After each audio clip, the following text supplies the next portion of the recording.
আসসালামু আলাইকুম বন্ধুরা, আশা করছি সকলে ভালো আছেন।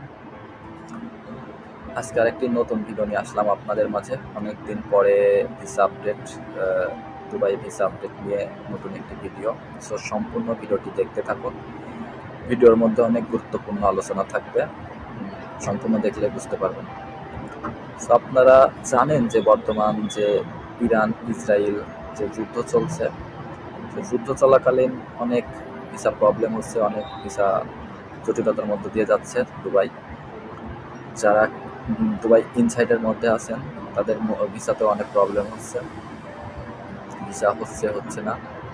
আর বাংলাদেশি ভাইয়েরা যারা নতুন আসতে চাচ্ছেন, সম্পূর্ণভাবে লেবার ক্যাটাগরি ভিসা এখনও বন্ধ আছে। যদি ইতিমধ্যে কোনো আপডেট পেয়ে থাকি অবশ্যই আপনাদেরকে জানানো হবে।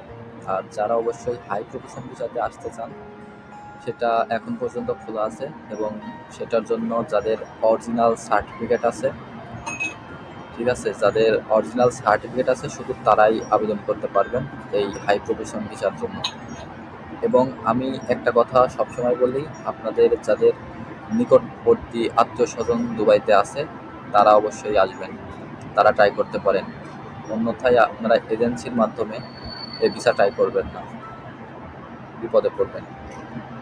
আরেকটি বিষয় হলো, সবচেয়ে গুরুত্বপূর্ণ কথাটি যেটি হলো, আপনাদের বাংলাদেশের যে পররাষ্ট্রমন্ত্রী আছে দুবাই গভর্নমেন্টের সাথে আলোচনা করছে নতুন ভিসাগুলো নিয়ে।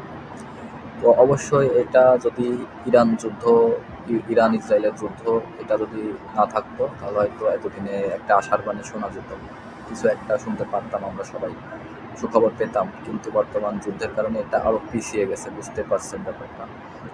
সো এমনিতে আপনারা আরও যারা মিথ্যা ভুলভ্রান্তি দিয়ে আপডেট শুনছেন, নিউজ শুনছেন বিভিন্ন সংবাদ মাধ্যম থেকে যে তবে প্রবাসীরা অনেক খারাপ আছে, আসলে এরকমটা একদমই না।